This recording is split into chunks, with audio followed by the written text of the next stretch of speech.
प्रभु राम देव भगवान अल्लाह खुदा ईश आदि नाम एक ही शक्ति के हैं। वो कैसा है, कहां है, कैसे मिलता है, किसने देखा है? ये प्रश्नवाचक चिन्ह पूर्ण रूप से हटाने के लिए अवश्य सुनिए जगत गुरु तत्वदर्शी संत रामपाल जी महाराज के अमृत वचन, सर्व पवित्र धर्मों के पवित्र शास्त्रों के आधार पर।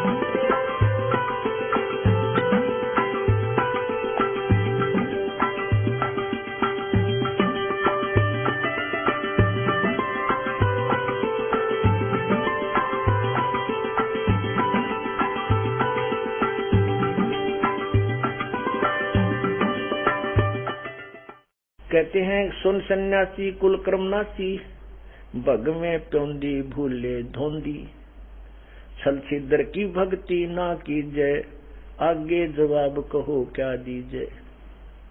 ये भी बैदा है बैदे से भेद अलहदा, यो भी बैदा। अपरमात्मा ये सभी ज्ञान सुनाया करते थे और भोली आत्मा परमात्मा की तरफ में उसी दिन से भटक रही है जब से भगवान से दूर हुई है, क्योंकि उसको यहाँ के बाद इसको पता चल गया कि तो गलत फंस गई। और परमात्मा एक ऐसी शक्ति है, ऐसी कोई प्रबल शक्ति है, वो हमें सुख दे सकता है, हमारे दुखों का निवारण कर सकता है। लेकिन इस काल ने अज्ञान के माध्यम से अपने नकली संतों ऋषियों और गुरु बना करके नकली भेज दिए। इन्होंने भगवान की महिमा ही, उनकी जो थ्योरी बदल दी, उनकी स्टेटमेंट, उसकी महिमा का गुणगान उल्टा कर दिया कि परमात्मा प्रारब्ध कर्म नहीं काट सकता, परमात्मा पाप कर्म नहीं काट सकता, क्योंकि पाप कर्म से ही तो दुख है। जैसे दवाई से रोग नष्ट नहीं हो सकता, तो क्या वो वैध हो सकता है? नहीं हो सकता। दवाई से रोग कटता है, इसीलिए दवाई खाई जाती है। तो कहने का भाव ये है, परमात्मा की महिमा को सुनकर ये आत्मा शांत नहीं रहती, उसके पाने के लिए कहीं ना कहीं भटकती रहती है। और इन अनाड़ियों ने इतना सत्र गिरा दिया भक्ति का। एक समय काशी में, बनारस में इन स्वार्थी गुरुओं ने, हिंदू धर्म के गुरुओं ने एक ऐसी रोजी रोटी की ऐसी स्कीम बनाई। उन्होंने क्या किया कि भाई बनारस काशी में जो मृत्यु को प्राप्त हो जाता है वो सीधा स्वर्ग जाता है। और ये कहा कि मगहर जो मरता है, जो मगहर के में मुसलमान ज्यादा थे। और उन्होंने क्या बताया कि वहां भगवान शिव जी ने श्राप दे रखा उस पृथ्वी को कि वहां जो जिसकी मृत्यु होगी वो नरक गधा बनेगा।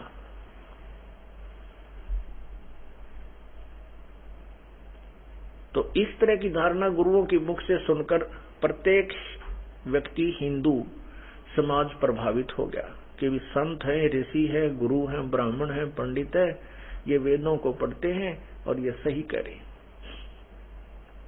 तो उन श्रद्धालुओं ने क्या सोचा कि भी हमारे पिताजी की मृत्यु, माताजी की मृत्यु तो होनी है, इसको अपने गुरुदेव के पास कुछ दिन अंत समय में 1 वर्ष या 2 वर्ष वहां छोड़ देते हैं ताकि हमारे माता पिता की गति हो जाए, हमारे माता पिता स्वर्ग प्राप्ति कर सकें।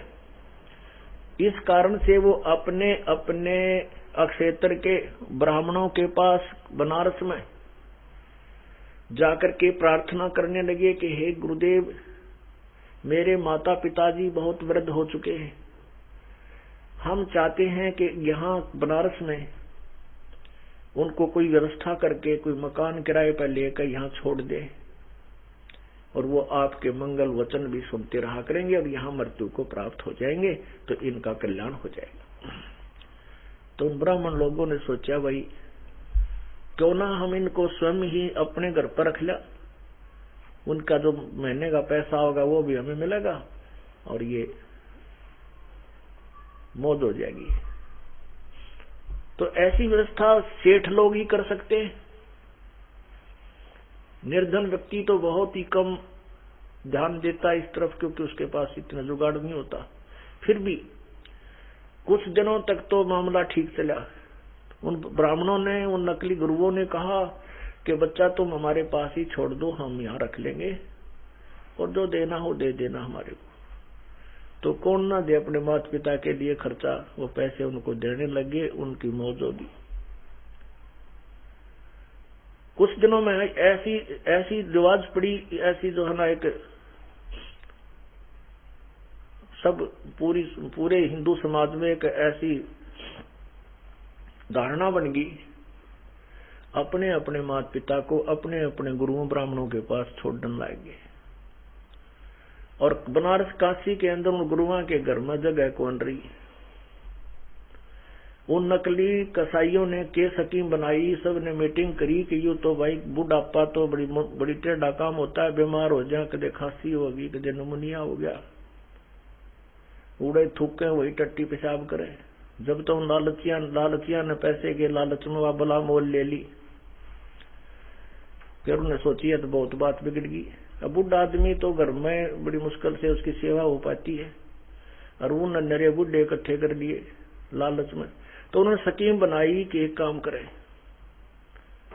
श्रद्धालुओं की श्रद्धा का, ब्लाइंड फेथ का, अंधविश्वास का फायदा उठाए, क्योंकि भगवान की प्राप्ति में अंधविश्वास चलता है। अंधविश्वास माने ब्लाइंड फेथ, अटूट विश्वास अपने गुरुदेव के वचन और क्रिया पर, तभी भक्ति कर सकेंगे। आपके मन में शंका रहती रहेगी तो भक्ति नहीं कर सकोगे। आज भी वही है। अब आपको ज्ञान बताया जा रहा है, ज्ञान के बाद आप कभी निरसंशय हो जाओगे। फिर आपने एक एक वचन पर इस दास के विश्वास, ब्लाइंड फेथ करना चाहिए, तब आप आगे बढ़ पाओगे। ऐसा ही है। लेकिन उन्होंने इस नियम का नाजायज फायदा उठाया, मिसयूज किया। उन्होंने स्कीम बना दी सारे ब्राह्मणों ने। अब ब्राह्मण तो नहीं कह सकते वो उन गुरुओं को, क्योंकि ब्राह्मण इसे काम नहीं कर सकता। वो तो लालची लोग थे, डफरमैन जिनको कह सकते, नालायक। उन्होंने क्या स्कीम बनाई कि एक गंगा के किनारे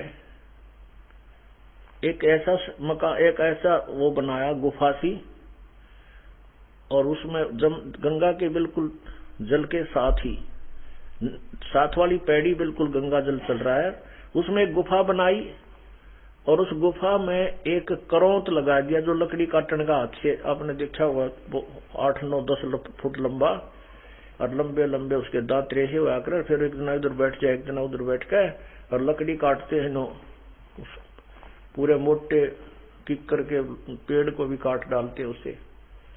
वो करौंत कहलाता है, लोहे का। वो क्या किया कि ऐसे आर्च टाइप बना दिया वो मकान ऐसे, और उसमें ऊपर उस करौंत को छुपा दिया। उसके दोनों हैंडलों को लंबे रस्से बांध के अंडरग्राउंड पाइप गाल के ले गए, और दूर कंट्रोलर बना दिए ऐसे 100 फुट की दूरी पर जहाड़ बोझड़ा में। तो उन्होंने क्या स्कीम बनाई, एक और भ्रमणा फैला दी भाई, जिनको जल्दी स्वर्ग जाना है, परमात्मा की तरफ से एक करौंत आता है, और वो करौंत गर्दन काट देता है। गर्दन काट देने से वो सीधा स्वर्ग चला जाता है। अब वो बुजुर्ग भी बड़े दुखी हो लेते हैं बुढ़ापे में, और परमात्मा के लिए शीश तो बहुत सिंपल था, क्योंकि शरीर अंत आ गया, शरीर शीश तो जाना ही है। तो भगवान के लिए अगर शीश अब दे दिया जाए शीघ्र जाने के लिए, इस बुढ़ापे तो अच्छा तो मृत्यु आपा मांगन लाग जाया कर, बुढ़ापे में इंसान जब घना दुखी हो जाए, रोग राग तो सभी उनके माता पिता ने अपने अपने पुत्रों से कहा कि बेटा हमने जाना तो है ही, और गुरुदेव कह रहे हैं कि भगवान की तरफ से एक ऐसा करौंत आता है और वो गर्दन छेदन कर देता है और गति हो जाती है। उसके लिए एक एक्स्ट्रा चार्ज और रख दिया, 5 रुपया 10 रुपये प्रति मेंबर। अब माता पिता को वैसे तो बच्चे नहीं कहते, लेकिन माता पिता की मुक्ति के लिए तो जो कुछ कहे वो करने को तैयार हो गए। प्रति महीने 1 रुपये का 2 रुपये खर्च था, और वो 10 रुपये रख दिए उन्होंने। उन्हें सोची कि मेरा 2 साल में मरे पिताजी, 10 साल में मरे। इस तरह भी कुछ इकोनॉमिकली भी सोच कर ली उन्होंने। पता था उन गुरुओं को, नकलियों को, कि ऐसे काम से ही चलेगा। तो उन्होंने फिर वो स्कीम अपना ली। सभी श्रद्धालु कहने लगे ठीक है जी 10 रुपये। वो माता पिता भी कहने लगे बेटा करवा दो कल्याण हमारा। वो माता पिता की गति कराने के लिए, उनकी गर्दन, उनका हत्या कराने के लिए 10-10 रुपये और देने लगे। वो क्या करते थे, वहां ले जाते, उनको कहते आंख बंद कर लो भाई, देखना नहीं, आंखें बंद कर लो। और फिर वो क्या करते, हे भगवान ये आपके बच्चे, आपकी आत्मा आपके पास आ रही है, इनको स्वीकार करो। वो जोर तो आवाज मारते मोटे पेटाड़े। तो उनके वो कंट्रोलर थे, वहां से वो रस्से ढीले कर देते और वो करो तो एकदम ऊपर से आता, गद दे गर्दन कड़च कर देता और फिर वापस चला जाता। भाई देख लो वो गया 1 मिनट में वापस, सेकंड में वापस। ओहो, और उनको नो के नो गंगा में बहा देते सबको। ना लाकड़ी का खर्चा ना कुछ और, ऐसा सिस्टम बना दिया। परमात्मा कहा करते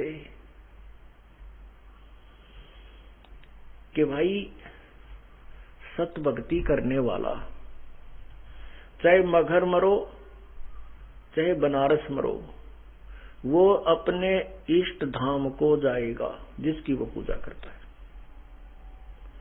और जो सच्ची, जो तुम ड्रामाबाजी कर रहे हो, साधना ठीक करते नहीं हो, तो ऐसे व्यक्ति चाहे मगर मरे चाहे काशी, वो नरक में ही जाते हैं, वो गधे ही बनते हैं, उनका मोक्ष नहीं हो सकता।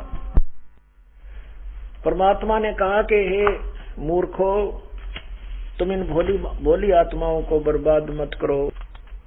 परमात्मा ने कहा कि मैं मगर में प्राण त्यागूंगा, डंडोरा पिटवा दिया। और भाई देखना मैं स्वर्ग जाऊंगा या स्वर्ग से भी आगे जाऊंगा, मैं स्वर्ग से भी आगे जाऊंगा। और उनको कह दिया कि अपने गुरुओं को कह दे, पथरी अपने सारे जंतर मंतर, वो जन्म पत्रियां और वो सारे पत्री पोते वो सब लेकर आ जाए, अपने ला लेंगे अटकल में किस मुहूर्त में कहाँ जाया करता और मैं कहाँ जा रहा हूँ। परमात्मा जब परमात्मा लीला में शरीर में 120 वर्ष का शरीर दिखा रहे थे, 120 वर्ष की आयु में अपना पूरा तत्व ज्ञान समझा के, अपने गवाह बना के कि मैं परमात्मा हूँ, तब उन्होंने यहाँ से प्रस्थान करना चाहा और जाते समय भी सब भ्रम निवारण करना चाहते थे कि मैं भगवान हूँ, मैं परमात्मा हूँ, सारी सृष्टि का रचनहार हूँ, स्वयंभू हूँ, परिभू हूँ। तो वहां से चल पड़े। उनके साथ मुसलमान भी, हिंदू भी, और बहुत सारे दर्शक वहां से बनारस से चल पड़े। वहां से पैदल चले वो 3 दिन में काशी से मगहर पहुंचे। काशी से मगहर लगभग 200-250 किलोमीटर दूर है। ये दास वहां जाके आया है, देख कर स्थान को। तो वहां जब परमात्मा पहुंच गए, उधर से मगहर रियासत का राजा नवाब बिजली खां पठान था। बिजली खान पठान वहां का नवाब था, वो मुसलमान था और परमात्मा का शिष्य हो गया था। एक बहुत जबरदस्त मालिक ने उनके ऊपर रहम किया था। अकाल गिर गया था, त्राई त्राई मच रही थी, किसी भी संत, किसी भी मुल्ला काजी से कोई वर्षा नहीं हुई थी। परमात्मा कबीर जी ने वहां वर्षा करवा दी थी, कह के करवा दी थी। उसके बाद बड़े प्रभावित हुए थे परमात्मा की शरण में। बिजली खां पठान और मगर के सभी मुसलमान आ गए थे। इधर से हिंदू भी बहुत ज्यादा परमात्मा के शिष्य थे। काशी नरेश वीर देव सिंह बघेल भी प्रभु का शिष्य था। तो वीर देव सिंह बघेल अपनी सेना लेकर के साथ चल पड़ा कि गुरुजी मगर में शरीर छोड़ेंगे और हम वो मुसलमान, वहां का नवाब जो बिजली खां पठान है, वो भगवान हमारे गुरुदेव के जो शिष्य का शव का अंतिम संस्कार मुसलमान रीति से करेगा, जमीन में गाड़ेगा, हम नहीं उसको ऐसे करने देंगे। अगर वो ठीक राजी खुशी नहीं देगा शरीर को, तो झगड़ा लड़ाई युद्ध करके उसे छीन कर लाएंगे। इस उद्देश्य से वीर देव सिंह बघेल अपनी सेना लेकर के साथ चल पड़ा। वहां बिजली खां पठान को पता चला कि सतगुरु आ रहे हैं और उनके साथ बहुत से व्यक्ति भी आ रहे हैं, तो सबके खाने पीने और वहां रहने की व्यवस्था, पानी की व्यवस्था करवाई। वहां पर एक आमी नदी बह रही थी, लेकिन उस समय वो सूख गई थी। कहते हैं भगवान शिव ने वहां श्राप दे रखा था कि इस नदी में कभी पानी नहीं चलेगा, ऐसी कोई कहानी होगी थी। और साथ में ये भी श्राप दे रखा था कि यहाँ के मगर में कोई भी जल मीठा नहीं होगा। ये भी श्राप दे रखा था कि यहाँ जो मरेगा वो गधा होगा। भगवान शिव ने ऐसा बताया, उन्होंने बिजली खां पठान ने भी बताया और वहां के बनारस के ब्राह्मण भी कहा करते थे। यानी हिंदू समाज भी इस बात पर आरूढ़ था। परमात्मा वहां पहुंचे तो परमात्मा ने कहा कि भाई मैं स्नान करूंगा। बिजली खां पठान ने कहा कि प्रभु आपके लिए नहाने की व्यवस्था करवा दी गई है, बाहर से जल मंगाया है, मीठा पानी। प्रभु ने कहा कि नहीं, मैं तो भाई बहते पानी में स्नान करूंगा, आज मैंने शरीर छोड़ना है।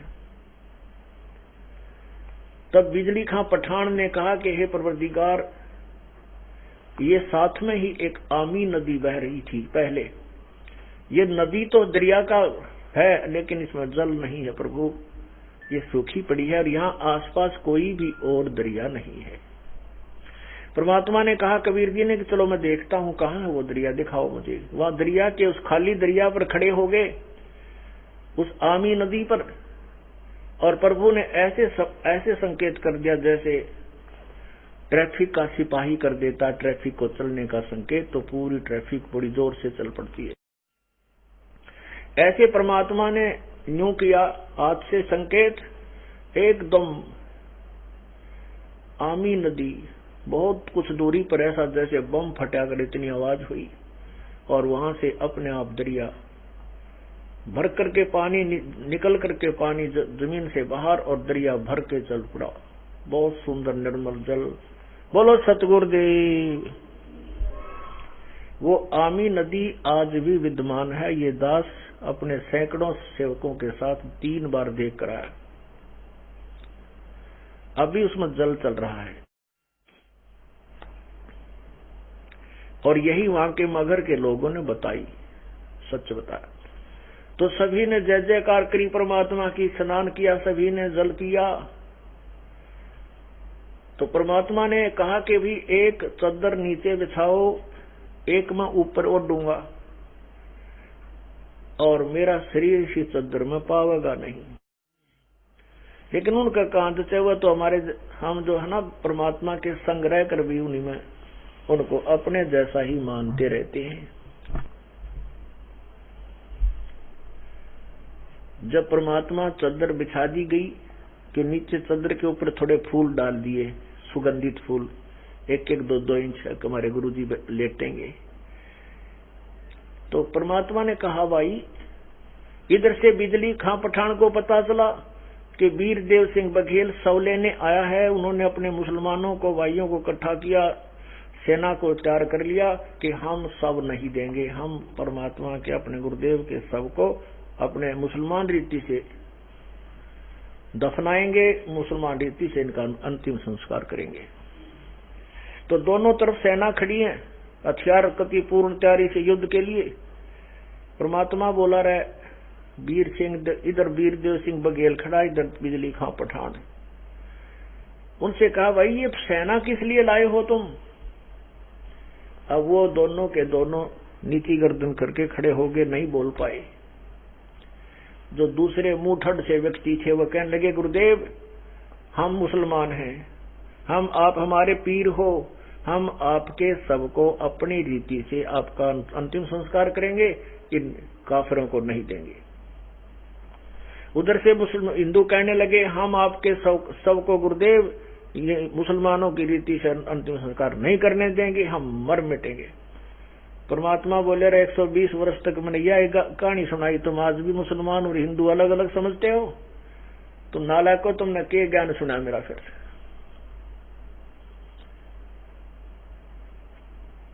तब परमात्मा ने कहा कि ध्यान से सुन लेना, अगर तुमने युद्ध किया तो मेरे से बुरा नहीं होगा, तुम्हारा अनर्थ हो जाएगा। उनको पता था शक्तिशाली है, परमात्मा के शब्द में वचन में शक्ति है, लेकिन फिर भी वो मूड ऊपर से तो कहने लगे जो आपकी आज्ञा, पर अंदर से यूं था भगवान एक बार शरीर छोड़ा फिर देखना क्या करते हैं। मालिक को पता था ये लड़ मरेंगे, नष्ट हो जाएंगे, ग्रह युद्ध हो जाएगा, इतना महाभारत से भी जबरदस्त युद्ध हो जाना था ये, यदि परमात्मा अपनी शक्ति की समर्थता को नहीं दिखाते। जो उसी समय प्रभु ने कहा कि एक चादर नीचे बिछाई, एक ऊपर, और लेट गए।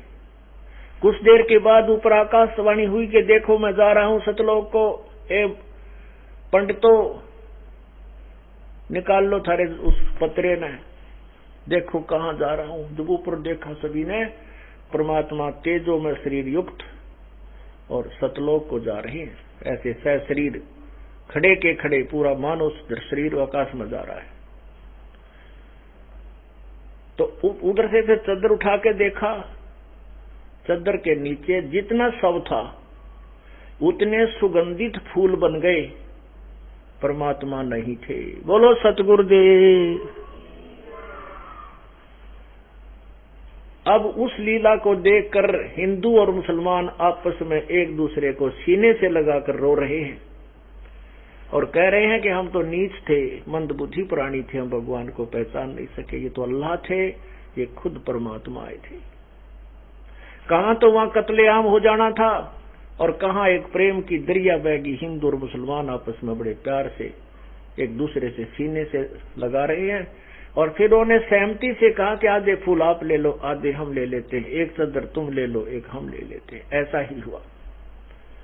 पुण्यात्मा, महाभारत के युद्ध को श्री कृष्ण नहीं टाल सका और इस महाभारत से भी जबरदस्त भयंकर युद्ध को परमात्मा ने सेकंडों में टाल दिया। मासा घटे न चल बधे, वेदना लिखे जो लेख, साचा सतगुरु मेट कर भाई ऊपर मारे मेख। अब परमात्मा की वाणी सुनाते हैं। चले कबीर मगर के ताही, तावा फूलन सेज बिछाई, दोनों दीन अधिक परवाहू, दोषी दुश्मन और सब साहू। ता बिजली खान चले पठाना, वीर सिंह बघेल पद परवाना। कम काशी उमटी चली मगर को, कोई न पावे तास डगर को। काशी भी उमड़ कर चल पड़ी। काशी के लोग बैरागी सन्यासी योगी, चले मगर को शब्द वियोगी। 3 रोज में पहुंचे जाई, तावा सुमरण राम खुदाई। 2 दिन है बाहा जोड़ी, शस्त्र बांध लिए भर गोली। दोनों ने कहते बांच डाली, वो लिए लड़ने को तैयार, और शस्त्र चार कर लिए, गोली भर ली। वे गाड़े वो जारन कहीं, दोनों दीन अधिक से फही। कहा कबीर एक कही एक भाषा, शस्त्र करे सो तही तलाका। शस्त्र करे सो हमारा द्रोही, जाकी पैजत छोड़ी होई। जो लड़ेगा वो मेरा शत्रु होगा, मेरा विरोधी होगा, उसका विनाश हो जाएगा। सुन बिजली खां बात हमारी, हम हैं शब्द रूप निराकारी, हम हैं शब्द रूप निराकारी निर्विकारी। सुन बिजली खान बात हमारी, हम हैं शब्द रूप निर्विकारी। वीर सिंह बघेला विनती करे है, हे सतगुरु तुम किस विध मर हो। वीर सिंह बघेला प्रार्थना करते हैं, सतगुरु आप कैसे प्राण त्यागोगे, क्या कैसे होगा आपका अंत। तावा चादर फूल बिछाए, सिज्जा छाड़ पदी समाये। दो चादर दो दीन उठावे हैं, ताके मध्य कबीर न पावे। परमात्मा ने कहा कि दो चादर तुम एक एक ले लेना, आदि आदि, एक चादर वो ले लेना, एक वो ले लेना, उसके बीच कबीर नहीं पाओगा। दो चादर दो दीन उठावे, ताके मध्य कबीर न पावे। तावा अवगत फूल सुवासी, मगहर घोरा चौरा काशी।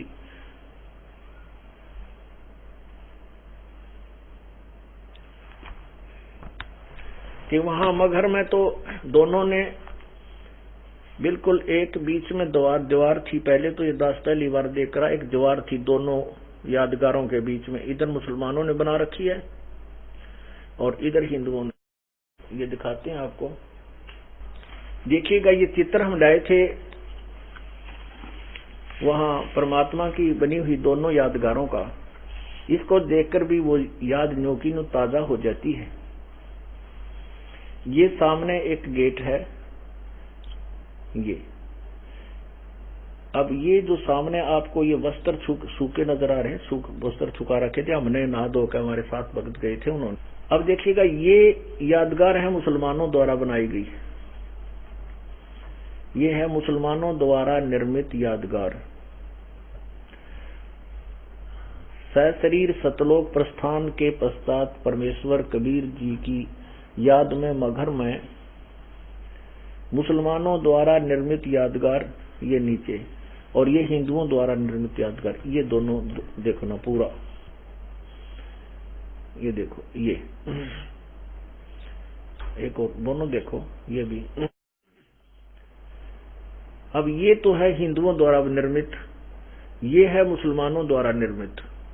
इसमें यहां एक दीवार है, ये वाली दीवार थी पहले, ये देखना। अब इसमें कपड़े से सूख रहे हैं, ये केवल पाइप लगा दी ग्रिल बीच में, या दीवार निकाल दी गई। यहाँ एक गेट है, देखिए दिखे, इन आपस में आने और जाने का गेट है। ये रास्ता इधर आने का, ये यहाँ तक आ रहा है। ये पूरा खाली मैदान है चारों तरफ से, और यहाँ इधर गेट है एक जो हिंदुओं वाले प्रवेश करने का, इससे आगे चल के, ये नहीं आ सका इसमें, गेट आगे चल के है। तो ये दोनों इतने स्थान में ही, ये ज्यादा से ज्यादा आपस में दूरी इनकी 40 फुट 50 फुट की है। बीच में कॉमन दीवार थी, वो भी निकाल दी गई है। यह सभी हिंदू मुसलमान बड़े प्रेम से रहते हैं, इनका आपस में कभी धर्म के नाम पर झगड़ा नहीं हुआ, ये ऐसा बताते थे। हमने पूछा इनसे, तो वहां के हिंदू और मुसलमान लगभग बराबर की संख्या में रहते हैं। अब आपको ये तो परमात्मा ने बताया है, फिर उन्होंने बताया है कि इसके बाद क्या होता है। ये जीव जब यहां से चलता है तो ये काल का जाल बहुत भयंकर है। आगे चल के ये काल इस दुर्गा को आदेश देता है कि कोई भी जीव यहां से निकल ना जावे, कोई भी प्राणी यहां से निकल ना जावे, और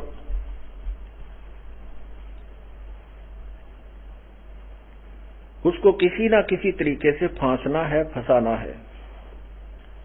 तो जब परमात्मा यहां से सशरीर जा रहे थे तो रास्ते में ये दुर्गा मिली। इसने एक सुंदर स्त्री का रूप धारण किया, बहुत खूबसूरत, और परमात्मा से कहा कि आप मेरे साथ शादी करो, मैं आपकी पत्नी रूप में रहूंगी, आप मेरे पति रूप में रहोगे। तब परमात्मा ने कहा कि तुझे धोखा लग गया है,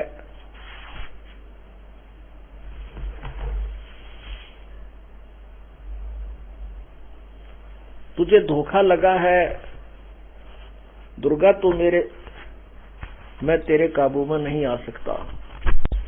तो क्या कहते हैं कि नाम अगर पियाना सतगुरु की नाम अगर ना सतगुरु की नाम अगर पियाना हो, दोनों दिन चले संग जाके हिंदू मुसलमान हो, दोनों दिन चले संग जाके हिंदू मुसलमान हो। की नाम अगर पियाना सतगुरु की नाम अगर, गुरु की नाम अगर पियाना हो, दोनों दिन चले संग जाके हिंदू मुसलमान हो, दोनों दिन चले संग जाके हिंदू मुसलमान हो। मुक्ति खेत को छाड़ चले हैं तज काशी अस्थाना हो, मुक्ति खेत को छाड़ चले हैं तज काशी अस्थाना हो। साहसिक अंदर कदम लेत है, साहसिक अंदर कदम लेत है पातशाही सुल्ताना हो, दोनों दिन चले संग जाके हिंदू मुसलमाना हो, दोनों दिन चले संग जाके हिंदू मुसलमाना हो। भाई चार वेद के वक्ता संग हैं खोजी भड़े बयाना हो, चार वेद के वक्ता संग हैं खोजी भड़े बयाना हो।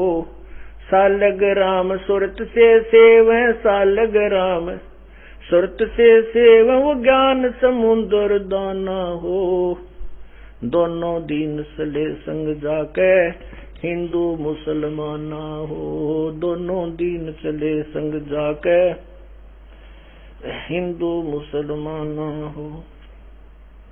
की नाम अगर पियाना सतगुरु की नाम अगर पियाना सतगुरु की नाम अगर पियाना हो, दोनों दिन चले संग जाके हिंदू मुसलमाना हो, दोनों दिन चले संग जाके सठ दर्शन जाके संग चले वो गावत बाणी नाना हो, अपना सठ दर्शन संग चले संग जाके चले गावत बाणी नाना हो। अपना अपना इष्ट संभाले अपना अपना इष्ट संभाले वो बातें पोथी पाना हो, दोनों दिन चले संग जाके हिंदू मुसलमाना हो, दोनों दिन चले संग जाके हिंदू मुसलमाना हो। भाई चादर फूल बिछाए सतगुरु वो देखे सकल जहाना हो, चादर फूल बिछाए सतगुरु देखे सकल जहाना हो। चार वेद से चार दाग से रहत जुलैदी, चार दाग से रहित जुलैदी अवगत अलख अमाना हो, दोनों दिन चले संग जाके हिंदू मुसलमाना हो, दोनों दिन चले संग जाके हिंदू मुसलमाना हो। भाई वीर सिंह बघेला करे बीनती वो बिजली खान पठाना हो, वीर सिंह बघेला करे बीनती वो बिजली खान पठाना हो। दो चादर बख्शीश करी है, दो चादर बख्शीश करी है दिन ये परवाना हो, दोनों दिन चले संग जाके हिंदू मुसलमाना हो, दोनों दिन चले संग जाके हिंदू मुसलमाना हो। की नाम अगर पियाना सतगुरु की नाम अगर पियाना सतगुरु की नाम अगर पियाना हो, दोनों दिन चले संग जाके हिंदू मुसलमाना हो। भाई नूर नूर नूर निर्गुण पद मेला वो देख सब नूर नूर निर्गुण पद मेला, देख बहे हैराना हो। पद लौलीन हुए अविनाशी, पद लौलीन हुए अविनाशी, वहां पाए पिंड न पराना हो। दोनों दीन चले संग जाके, हिंदू मुसलमाना हो। दोनों दीन चले संग जाके, हिंदू मुसलमाना हो। शब्द स्वरूप साहेब सरबंगी, भाई शब्द स्वरूप साहेब सरबंगी, शब्द शब्द समाना हो। शब्द स्वरूप साहेब सरबंगी, शब्द शब्द समाना हो। दास गरीब कबीर अरस में, दास गरीब कबीर अरस में, वो फर्क ध्वजा निशाना हो। दोनों दीन चले संग जाके, हिंदू मुसलमाना हो। अब परमात्मा जब यहाँ से वहां चादर फूल बिछाए छोड़ दिए, स्वयं शरीर जा रहे हैं, आगे ये दुर्गा मिलती। अब क्या कहती है? देखा मगर जहूरा सतगुरु, देखा मगर जहूरा सतगुरु, देखा मगर जहूरा हो। काशी में कीर्ति कर चाले, वो झलमल देही नूरा हो। काशी में कीर्ति कर चाले, वो झलमल देही नूरा हो। माया आद अर्श से उतरी, वो बनी अप्सरा हूरा हो। माया आद अर्श से उतरी, बनी अप्सरा हूरा हो। हम तो बरे कबीर पुरुष को, हम तो बरे कबीर पुरुष को, हम तो बरे कबीर पुरुष को। तुम हो दुल्ला पूरा हो। देखा काशी में कीर्ति कर चाले, वो झिलमिल देही नूरा हो। काशी में कीर्ति कर चाले, झिलमिल देही नूरा हो। माया कहे कबीर पुरुष से, मेरा देखो बदन जहूरा हो। माया कहे कबीर पुरुष से, मेरा देखो बदन जहूरा हो। अरस विमान स्वर्ग में मंदिर, अरस विमान स्वर्ग में मंदिर, भोग गए हमको सूरा हो। काशी में कीर्ति कर चाले, वो झिलमिल देही नूरा हो।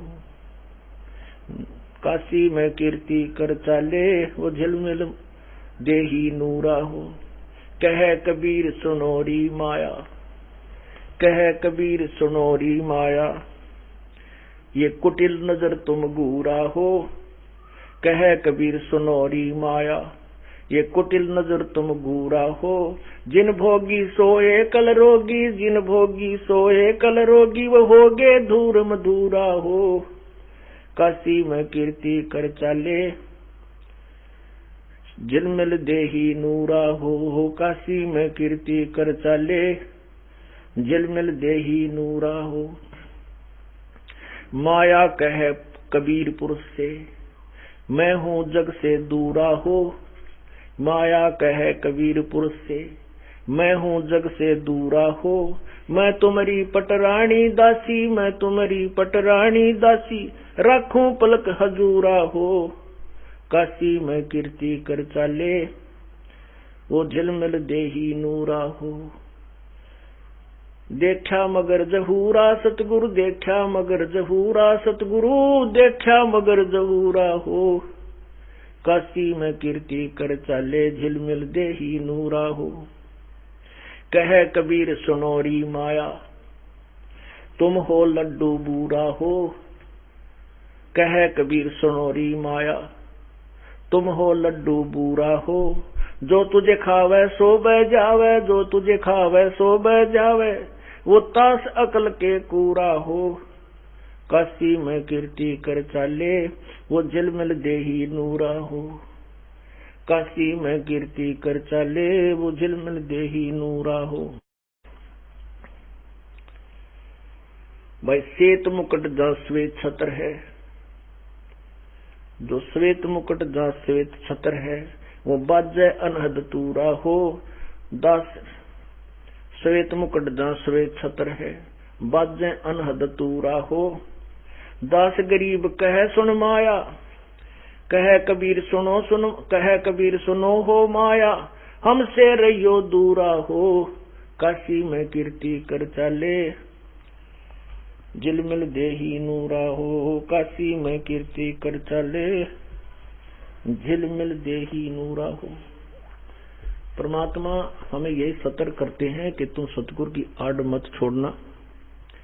अंत समय में भी आप परमात्मा से दूर होगे और आप यहाँ से जाओगे, आपको स्वर्ग भेजा जाएगा, क्योंकि आप प्रथम मंत्र का जो जाप कर रहे हो वो बहुत जबरदस्त, बहुत कीमती है। उसके बाद सतनाम का जो जाप आपको प्राप्त है, इसकी भी बहुत महिमा है।